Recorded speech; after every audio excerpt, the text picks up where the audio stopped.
Hello दोस्तों, नमस्कार। जैसा कि हम लोग हाइट और डिस्टेंस टॉपिक पढ़ रहे थे और क्वेश्चन नंबर हम लोग ने पिछले टर्न पे क्वेश्चन नंबर 11 तक क्या कंप्लीट कर लिया था। तो बिना टाइम गवाए अपनी सीरीज़ को हम लोग आगे बढ़ाते हैं और क्वेश्चन की सीरीज़ को हम लोग पूरा अपना इस टॉपिक को कंप्लीट करते हैं। चलिए, तो क्वेश्चन नंबर जो 12 था वो लिखिए। हमने डायग्राम बना दिया है आपके सामने। क्वेश्चन नंबर जो 12 था वो ये था कि from a point on the ground, question number 12, from a point on the ground, फटाफट लिखिए। The angles of elevation of the bottom from a point on the ground, the angles of elevation of the bottom and top of a transmission tower fixed at the top of 20 metre high building. मतलब हमसे ये बोल रखा है कि हमारे पास क्या है, हमारे पास एक ट्रांसमिशन टावर है जो कि क्या फिक्स्ड है। किसके ऊपर? एक बीसी हमारे पास जो बिल्डिंग है उसके ऊपर हमारा जो ट्रांसमिशन टावर है वो फिक्स्ड है। क्वेश्चन में ये बोला जा रहा है fixed at the top of 20 meter. हमसे जो टॉप ऑफ ट्रांसमिशन टावर है फिक्स्ड किसके ऊपर? At the top of high building. मतलब जो हमारे पास ये फिक्स टावर हो 20 मीटर बिल्डिंग के ऊपर क्या फिक्स कर दिया गया है। जहां से जो एंगल ऑफ एलिवेशन जो बन रहा है वो 45 डिग्री बन रहा है बॉटम से, और जो टॉप से जो एंगल ऑफ एलिवेशन, तो लिखोगे 20 मीटर हाई बिल्डिंग के आगे are 45 degree and 60 degree respectively. तो find the height of a transmission tower. हमको ट्रांसमिशन टावर की हाइट पता करनी है। सीधा सीधा फिर से question repeat. From a point on the ground the angles of elevation of the bottom and top of a transmission tower fixed at the top of 20 metre high building are 45 degree and 60 degree respectively. Find the height of transmission tower. हमको height बतानी है किसकी? Transmission tower की।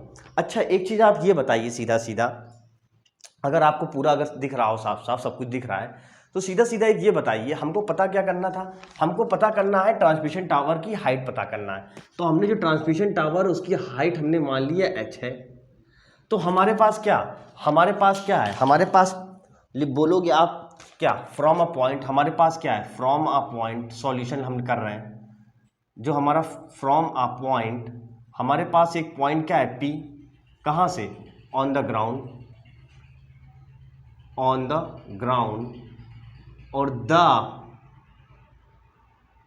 Angles of elevation, जो हमारे पास यहाँ से जो एंगल ऑफ एलिवेशन बन रहा है फ्रॉम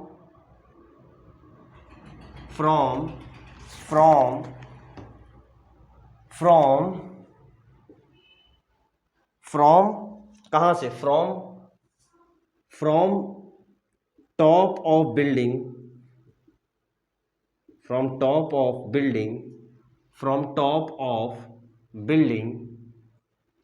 कहाँ से? बिल्डिंग से। From top of building B is 45 degree. और यही जो एंगल्स ऑफ एलिवेशन हमारा बन रहा है, यही जो हमारा एंगल ऑफ एलिवेशन बन रहा है, फ्रॉम टॉप ऑफ टावर जो कि ए है, वो कितना बन रहा है? 60 डिग्री बन रहा है। सीधा सीधा कहने का मतलब ये है कि जो angle of elevation from point P से जो बन रहा है बिल्डिंग पे वो 45 डिग्री बन रहा है, और यही पॉइंट पी से जो हमारा टावर पे बन रहा है एंगल ऑफ एलिवेशन वो कितना बन रहा है? 60 डिग्री बन रहा है। और हमारे पास गिवन में क्या है? हमारे पास जो गिवन में दे रखा है वो हमारे पास गिवन में ये दे रखा है बीसी की हमको हाइट दे रखी है 20 मीटर, और हमारे पास बीसी क्या है? Height of building. हमारे पास जो बीसी है वो क्या है? हाइट किसकी है? हमारे पास ये जो हाइट है ये बिल्डिंग की हाइट है। और हमें पता क्या करना है? हमें पता करना है ए बी क्या है? हमारे पास ए बी क्या है?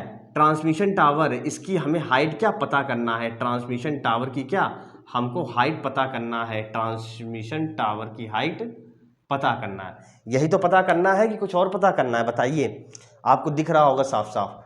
ठीक है, चलिए ठीक है। देखिए, हमको 20 मीटर दे रखा हाइट ऑफ बिल्डिंग, और ए बी जो दे रखा है ट्रांसमिशन टावर, हाइट हमको एच पता करना है। तो हमने क्या बोला, जो हमारा एंगल सी होगा वो कितना डिग्री का होगा? 90 डिग्री का होगा। आप कहोगे हाँ होगा। तो हमने क्या करा, हमने ट्रायंगल पहले ले लिया, ट्रायंगल हमने ले लिया ट्रायंगल बीपीसी। हमने क्या करा, ट्रायंगल कौन सा ले लिया, ट्रायंगल बीपीसी। आप पूरी लैंग्वेज वही लिखेंगे जैसे हमने पीछे बताया था। Triangle BPC is a right angle at angle C and angle B is 45 degree, angle P is 45 degree, angle of elevation. तो हमने यहाँ पर किसका फॉर्मूला लगा दिया, यहाँ पर हमने फॉर्मूला लगा दिया tan 45 डिग्री का। हमने यहाँ पर ये डैश क्यों करा है, आप लैंग्वेज पूरी लिखेंगे जैसे हमने बताया था पीछे लेक्चर्स में। तो tan 45 डिग्री किस पे लगा रहे हो, बीपीसी। आप कौन सा ट्रायंगल ले रहे हो, ट्रायंगल बीपीसी ले रहे हो। tan 45 क्या हो जाएगा, बीसी और अपॉन पीसी। बीसी कितना है हमारे पास, बीसी हमारे पास 20 है और पीसी हमें पता है, पीसी हमें नहीं पता, तो हमने पीसी को क्या कर लिया, एक्स लेट कर लिया। ठीक है, तो हमने पीसी को क्या कर लिया, एक्स लेट कर लिया। ठीक है, कोई दिक्कत। तो यहां से x बराबर कितना आ जाएगा, यहां से x बराबर 20 क्या आ जाएगा, 20 मीटर आ जाएगा। तो यहां से हमारे पास x कितना मिल गया, 20 मीटर। लेकिन हमको ये डिस्टेंस तो नहीं पता करनी ना कि पॉइंट मतलब ग्राउंड से लेके बिल्डिंग और टावर के बीच की दूरी तो पता नहीं करनी थी, हमको तो ये पता करनी हाइट ऑफ ट्रांसमिशन टावर। तो x बराबर 20 मीटर आ गया। अब देखो उसके बाद हमने ट्रायंगल कौन सा ले लिया, उसके बाद हमने ट्रायंगल ले लिया ट्रायंगल एपीसी। और एपीसी में भी क्या, पूरी लैंग्वेज वही लिखेंगे जैसे ऊपर लिखे। तो tan 60 डिग्री लोगे आप, तो tan 60 डिग्री बराबर क्या होगा, tan 60 डिग्री बराबर क्या होगा, tan 60 डिग्री बराबर हो जाएगा h प्लस का 20 और अपॉन x। x कितना है हमारे पास, 20 है। tan 60 डिग्री की वैल्यू यहाँ पर कर रहा है, tan 60 डिग्री की वैल्यू कितनी होती है, tan 60 डिग्री की वैल्यू होती है भाई √3। और ये हो गया h, ये हो गया 20 अपॉन 20, तो 20√3, 20√3 आया और ये 20 इधर आ गया, तो माइनस का 20 बराबर h। यहाँ से 20 कॉमन ले लिया तो √3 - 1 बराबर h। तो h बराबर हमारे पास जो आंसर आना चाहिए √3 - 1 मीटर, ये हमारे पास क्या हाइट आनी चाहिए, किसकी हाइट हमारे पास जो आनी चाहिए, A B is what, transmission tower. तो ये चीज आंसर चेक करते हैं कि आंसर आ भी रहा है।